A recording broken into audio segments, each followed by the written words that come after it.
Social AIIMS of education, ये first part है। शिक्षा का सामाजिक उद्देश्य, शिक्षा का सामाजिक उद्देश्य, ये पहला पार्ट है। The philosophy behind sociological thinking in education is two fold. In education is two fold. शिक्षा में समाज शास्त्रीय विचार के पीछे दर्शन शास्त्र के दो तह हैं, दो फोल्ड हैं, मतलब टू फोल्ड मतलब दो तह हैं, दो स्तर हैं।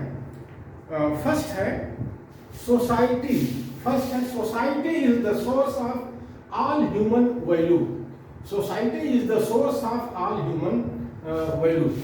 ये इसका मतलब है कि society is the source of all human value. समस्त मानव मूल्य का स्रोत समाज ही है। एक ये फिलॉसफी है कि शिक्षा के बारे में कि समस्त मानव मूल्य का स्रोत समाज ही है, यानी समाज से ही सारे मानव मूल्य निकलते हैं। तो एक शिक्षा का उद्देश्य यह है। फिर उसमें है the individual accepts the social ideals as his own. The individual accepts the social ideals as his own. इसमें है, इसी का हिस्सा है, व्यक्ति सामाजिक आदर्शों को अपना समझता है। व्यक्ति सामाजिक आदर्शों को अपना समझता है।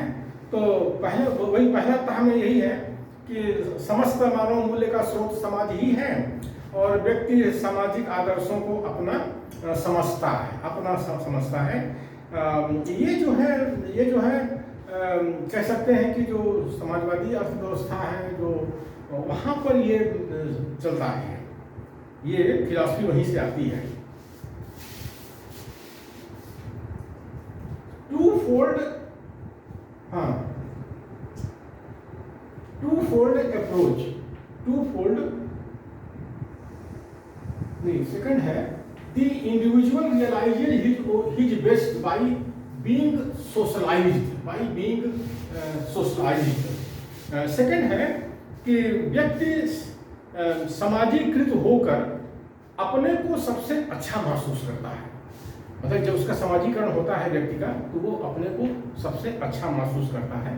कहने मतलब समाज में रहता है मनुष्य, तो अपने को सबसे अच्छा महसूस करता है और उसको अच्छा लगता है। देखिए इंसान और जानवर में यही फर्क है। इंसान और जानवर में यही फर्क है। जानवर जो होता है वो अकेले भी जिंदगी जी लेता है, ये देखा गया है। लेकिन जो इंसान है, वो मानव है, इंसान है, वो जो है समाज में ही रहता है। समाज में ही रहता है, बिना समाज के उसकी जिंदगी नहीं कटती है। ये फिलॉसफी में इसको देखा गया है, समाज में देखा गया। यही चर्चा यहाँ हो रही है कि शिक्षा में समाजशास्त्रीय विचार के पीछे दर्शन शास्त्र के दो तह हैं, दो स्तर हैं। पहला यह है कि समस्त मानव मूल्य का स्रोत समाज ही है। व्यक्ति सामाजिक आदर्शों को अपना समझता है। और दूसरा इसमें है कि व्यक्ति समाजीकृत होकर अपने को सबसे अच्छा महसूस करता है। तो व्यक्ति मतलब मानव को और जानवर से जो अलग करते हैं, तब ये बात आती है कि जो जानवर है वो समाज में रहने के बजाय अकेले भी जिंदगी काट लेता है, लेकिन जो इंसान है उसको समाज में रहना जरूरी है। ये दुनिया में देखा गया है, पूरा इतिहास मानव समाज का ऐसा ही है। टू फोल्ड अप्रोच, दो स्तर का जो है, दो स्तर का उपागम है। उपागम स्टेट सोशलिज्म, पहला जो स्तर है टू फोल्ड का, फर्स्ट फोल्ड है स्टेट सोशलिज्म, राज्य समाजवाद। दूसरा है सोशल इफिशिएंसी, सामाजिक दक्षता। तो फर्स्ट है state socialism. In the first sense, the concept of social aim is state socialism and subordination of the individual to the state. ये जो टू फोल्ड में जो पहला जो दो स्तर, टू फोल्ड अप्रोच का मतलब होता है दो स्तर का उपागम, यानी इस अप्रोच के दो स्तर हैं। इस उपागम के पहला है स्टेट सोशलिज्म, राज्य समाजवाद, जिसको कहते हैं राज्य समाजवाद। इस राज्य समाजवाद की बात जो है बाबा साहब अम्बेडकर ने भी किया है, उन्होंने भी किया है। तो पहला कह रहे हैं in the first sense the concept of social aim is the state socialism and subordination of the individual to the state.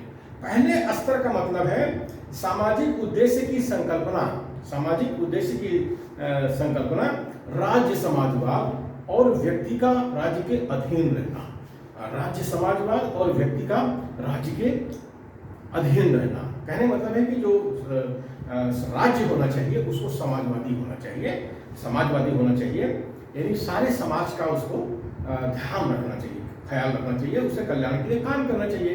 एक तरह से कल्याणकारी राज्य होना चाहिए और व्यक्ति का राज्य के अधीन रहना, और व्यक्ति भी जो है राज्य को मदद करे इस काम में मदद करे कि कल्याणकारी राज्य कैसे बना रहेगा। व्यक्ति को भी मदद करना चाहिए राज्य को, जिससे कि राज्य जो है कल्याणकारी रहे। यहाँ अतिवादी सामाजिक उद्देश्य है, इसको जो है कहा गया है ये अतिवादी है, एक्सट्रीम है। कहने मतलब कि व्यक्ति को जो है एकदम से राज्य के अधीन कर दिया, व्यक्ति की अपनी कोई सत्ता नहीं है।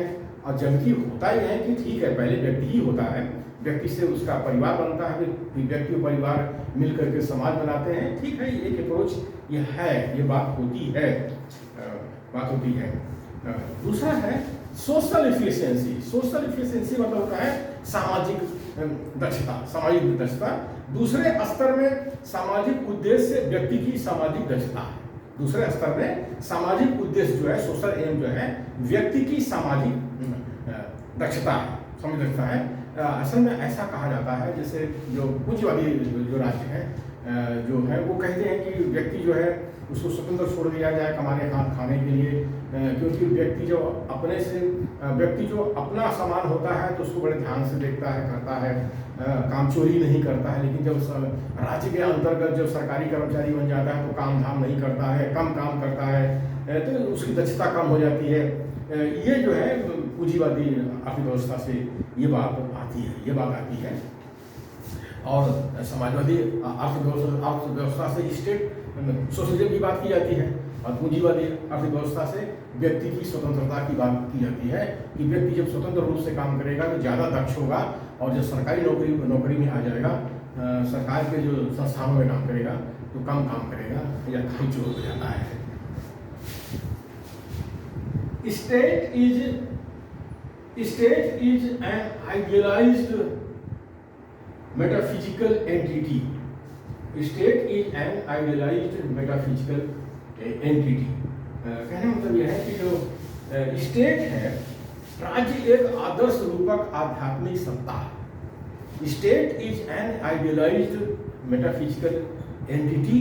राज्य एक आदर्श रूपक आध्यात्मिक सत्ता है, मेटाफिजिकल एंटिटी है, आध्यात्मिक आदर्श रूपक आध्यात्मिक सत्ता है। यानी राज्य को भी एक सत्ता मान लिया गया है कि उसका भी अस्तित्व है राज्य को, इसीलिए कहा गया है कि state is an idealised metaphysical entity. Entity माने उसकी सत्ता है, अलग से सत्ता है, इंसान से, मानव से अलग सत्ता है उसकी।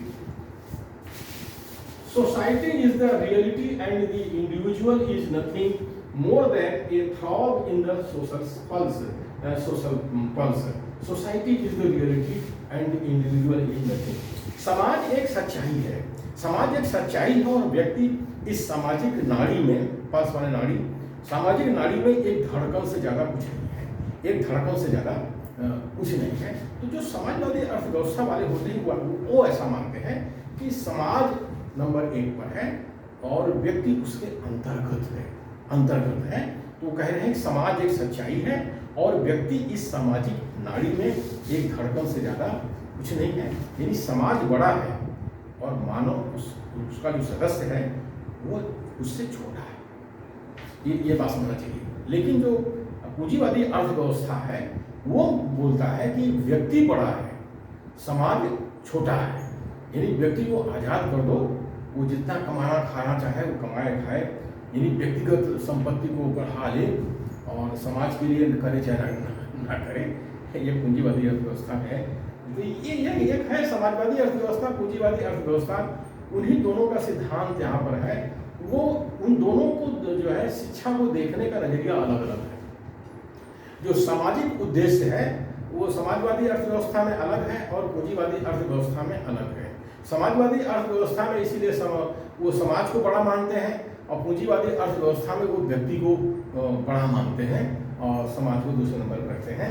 तो समाजवादी अर्थव्यवस्था में स्टेट सोशलिज्म है और पूंजीवादी अर्थव्यवस्था में स्टेट सोशलिज्म के बजाय वो व्यक्ति को महत्व देते हैं, व्यक्ति को महत्व देते हैं।